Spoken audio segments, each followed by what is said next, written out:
સ્વાધ્યાય 2.1માં આપણે પ્રશ્ન 1, 2, 3, 4, 5 અને 6 એ ઉદાહરણ 1 પ્રમાણે હતા. બધા જોયા આપણે છેલ્લા બે વિડીયોમાં. હવે આપણે ઉદાહરણ 2.2 જોવાના છીએ. 2.2ના આધારિત આ 4 એક્ઝામ્પલ છે, જે એના પછી 7, 8, 9, 10 એમ 4 પ્રશ્નો જોવાના છીએ. તો ચાલો સૌથી પહેલું ઉદાહરણ નંબર 2 ગણીએ. એના જેવા જ પછી આ દાખલા આપણે ગણીશું. તો અહીંયા ઉદાહરણ 2માં કીધું છે ઉકેલ શોધો 5x વત્તા 7/2 બરાબર 3/2x ઓછા 14. અહીંયા તમે જો બરાબરની આ બાજુ 2 પદ છે, બરાબરની પેલી બાજુ પણ 2 પદ છે. આપણે ગણતા હતા એ રીતે જ ગણવાનું, ખાલી આ ઉપર નીચે લાગે છે તમને. તો જો 5x એમને એમ રાખું અને આ પદને પેલી બાજુથી આ લઈ દઉં 3/2x આવી ગયું. હવે આ પદ મેં લખ્યું નથી, બરાબરનું નિશાન હું પહેલાં કરી દઉં. હવે આ બાજુ શું બાકી રહ્યું? ઓછા 14. હવે શું નહોતું લખ્યું પેલી બાજુ? એ કૂદકો મારીને આ બાજુ આવે છે, ધન છે તો ઋણ થઈ જાય 7/2. ઠીક હે? ચાલો હવે આગળ જઈએ. તો આ જે બગડો છે નીચે એ લસા કહેવાય, અને લસા બંને બાજુ અપાય તો આ ચોકડી ગુણાકાર કરીને 5ને સાથે ગુણાકાર કરી નાખો એટલે કામ થઈ જાય પૂરું. તો આ બગડાનું ચોકડી ગુણાકાર કરીએ તો 5 × 2 અને સાથે x છે ઓછા 3x એમના એમ. આ 3x તો રહેવાના જ એમને એમ જ. ચાલો આખાની નીચે હવે 2 થઈ ગયા. ચોકડી ગુણાકાર કરો એટલે આ બગડો 3ની નીચે હતો એની જગ્યાએ હવે 2ની નીચે થઈ ગયો. આ આખા પદની નીચે થઈ ગયો એમ. આ બાજુ આ બગડો સેમ આની ચોકડી ગુણાકારમાં જશે તો 14 × 2 અને ઓછા 7 અને આખાની નીચે હવે 2 આવી જશે. તો તેથી હવે જો 5 દુ કેટલા થશે? 10. 10x ઓછા 3x આખાની નીચે 2, આ બાજુ ઓછા 28 ઓછા 7 આખાની નીચે 2. તો હવે જુઓ અહીંયા બહુ ઇમ્પોર્ટન્ટ છે. 10માંથી 3 જાય તો કેટલા રહે? 7. 7x વધ્યા આ બાજુ 28 ને 7 35 થાય અને ઓછા ઓછા સરવાળો કર્યો પણ નિશાની તો ઋણ છે એટલે બાદ બાકી છે નીચે 2. હવે તમે જો આ જે બગડો હતો એ આની નીચે લખું એની જગ્યાએ હું અહીંયા ગુણાકારમાં લખી દઉં એટલે કે નીચે ભાગાકારવાળું ક્યાં આવી ગયું? ગુણાકારમાં. અને પછી આ 2 ઉડી ગયા. હવે આ x લખું 7ને ગુણાકારવાળું પેલી બાજુ ભાગાકારમાં જશે. આ બાજુ 35 છે અને નીચે કેટલા આવી જશે? 7. કેમ 7 આવ્યા? કેમ કે આ 35 અહીંયા વધ્યા હતા એ અહીંયા મૂક્યા મેં, અને આ 7 ગુણાકાર છે એટલે હવે શેમાં થઈ જશે? ભાગાકારમાં. તેથી x બરાબર 35 ને 7 વડે ભાગી શકાય એટલે 7 × 5 = 35, નીચે 7 એમને એમ. તેથી આ x 7 છે, 7 ઉડી ગયા એટલે તમારા જવાબમાં x બરાબર ઓછાઈ રહેશે અને 5 પણ રહેશે એટલે કે ઓછા 5. આ તમારો જવાબ. તો લખવાનું આમ આપેલ સમીકરણનો ઉકેલ ઓછા 5 છે. તો તમારે ધ્યાનથી આ દાખલો 2-3 વખત જોઈ જવો એટલે આ એક્ઝામ્પલ તમને પૂરેપૂરો સરસ રીતે આવડી જશે. હવે આપણે જોઈએ નેક્સ્ટ પ્રશ્ન, જે સ્વાધ્યાય 2.1ની અંદર આ ઉદાહરણ પ્રમાણેના દાખલા છે. 1 થી 6 આપણે જે આગળ જોયા હતા. હવે જોઈએ છે 7મો પ્રશ્ન. ચાલો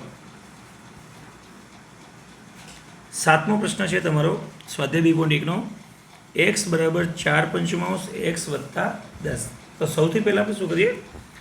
આ બાજુ એક્સનું પદ છે, આ બાજુ લાવવું તો પહેલાં સાદરું ભાગવું પડે. પહેલાં ભાગાકારવાળું 4x વત્તા 10, 4ની નીચે 5 લખો કે આખાની નીચે 5 લખું સેમ જ કહેવાય. કેમ કે કાઉન્સ છે એટલે કાઉન્સ એ 4ના ગુણાકારમાં છે. એટલે આપણે એમ સમજી લઈએ કે 5 એના ગુણ ભાગાકારમાં છે, એ સામે જે તો કહેવામાં થઈ જશે ગુણાકારમાં. એટલે આ 5ને આપણે સાઈડમાં લઈ લીધું, 5x કરી દીધા. આ 5 એ આની સાથે ગુણાકાર થઈ ગયો. હવે આપણી પાસે આ બાજુ શું રહ્યું? ખાલી 4. 4ની સાથે x વત્તા 10 રહ્યા. હવે આપણે સાદરૂપ આપી શકીએ શાંતિથી. તો 5x આ બાજુ 4x વત્તા 4 દાન 40. ખબર ગઈ? હવે એકદમ સિમ્પલ કે આ પદ પેલી બાજુ માઇનસમાં જશે એટલે 5x અને આ બાજુ -4x કરી દઉં, કેમ કે આ બાજુ કૂદકો મારીને આવે છે બરાબરની બીજી બાજુ. હવે બરાબર નિશાન લખું તો બરાબર, અને આ બાજુ ઓનલી 40. હવે 5x એક એક્સ જાય તો શું થાય? તો કે એક્સ થાય, અને આ બાજુ 40 રહેશે, અર્થાત તમારો એક્સ બરાબર 40 જવાબ અહીંયા આ એક્ઝામ્પલમાં આવે. ઠીક છે.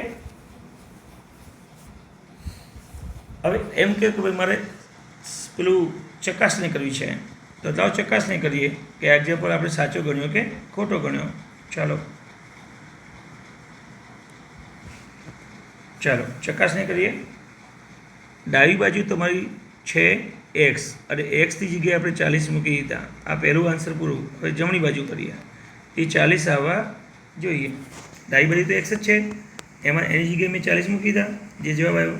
હવે આપણે જમણી બાજુ શું છે? 4 ની નીચે 5 એક્સ વત્તા 10. 4 ની નીચે 5 એમને એમ એક્સની જગ્યાએ કેટલા મૂકી દઉં? 40 વત્તા 10. 4 ની નીચે 5 અને 40 ને 10 50. હવે તમે જુઓ, આ 5 દાન 50 થાય કે ના થાય? અને 10 ચોકું કેટલા થાય? 40. એટલે કે ડાબી બાજુમાં 40 હતા અને જમણી બાજુ પણ 40 થયા, અર્થાત ડાબા બરાબર જબા, અર્થાત જવાબ તમારો સાચો છે. તો હવે 7મો પ્રશ્ન પણ તમને હવે આવડી ગયો છે. 2-3 વખત આ વિડીયો જોઈને રેડી કરો. 7મો પ્રશ્ન પણ, અને પછી પૂછ કરીને જાતે ગણો, અને પછી 8મો પ્રશ્ન ઉપર આવો. દાખલા નંબર 8. અહીં જુઓ, 2x આપ્યા છે, નીચે 3 આપ્યા છે, અને પછી વત્તામાં એકલો આપ્યો છે. હવે 7x ની નીચે 15 આપ્યા છે, અને વત્તા 3 એકલા આપ્યા છે. આપણે શું કરીએ?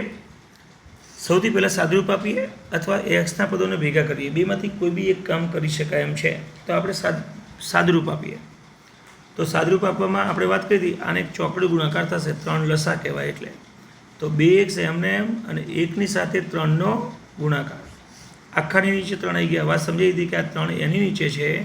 આખા નીચે લાવવું હોય તો અહીંયા ચોકડું ગુણાકાર કરવો પડે. આ બાજુ 7x એમને એમ, અને 3ની સાથે 15નો ગુણાકાર કરો. એક કાઉન્સ લખી દેવાનો, નીચે 15 એમના એમ. ખબર ગઈ? હવે સાદુરૂપ આપી છોડીએ તો 2x વત્તા 3 એકા 3. આખા નીચે શું છે? 3. આ નીચે 3 નાના છે, અને આ બાજુ બીજી બાજુ 15 મોટા છે. મોટાવાળો 15 નીચેથી ઉપર આ બાજુ આવે તો ગુણાકારમાં આવી જશે, એટલે હું ભેગા ગુણાકારમાં લાવી દઉં. આ બાજુ 7x વત્તા 5 તરી 15 તરી 45. ચલો હવે થોડા આગળ વધીએ. તો તમે અહીંયા જુઓ છેદ ઉડશે, 3 5 15, એટલે આ 5 એ હવે આ કાઉન્સના ગુણાકારમાં આવી ગયો. 5 ગુણાકારમાં આખો કાઉન્સ. આ 5 મેં આગળ લખ્યો, ખાલી બીજું કંઈ કર્યું નથી. આ બાજુ શું રહેશે? 7x વત્તા 45 એમના એમ. હવે આ 5 દુ 10x વત્તા 5 તરી 15. આ બાજુ 7x વત્તા 45. આ પ્રશ્ન હવે તમારે સાદો પ્રશ્ન જે 1 થી 6માં ગણ્યા હતા, અથવા ઉદાહરણ 1 એવો પ્રશ્ન થઈ ગયો. હવે એકદમ સહેલું. 7x ને પેલું જ લઈ આવો, 10x ઓછા 7x.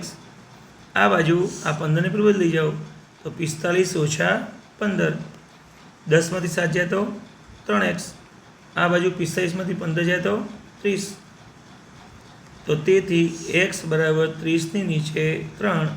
તેથી x બરાબર 10 તરી 30, નીચે 3. 3 ઉડી ગયા, એટલે કે જવાબ તમારો આવશે x બરાબર 10. ચકાસવાનું કામ તમે જાતે કરજો. ડાબી બાજુ કિંમત મૂકજો, જમણી બાજુ કિંમત મૂકજો, એટલે 10 મૂકજો, એટલે જવાબ આવી જશે. તો આ પ્રશ્ન પણ તમને સરસ રીતે આવડી ગયો છે એવું માનું છું.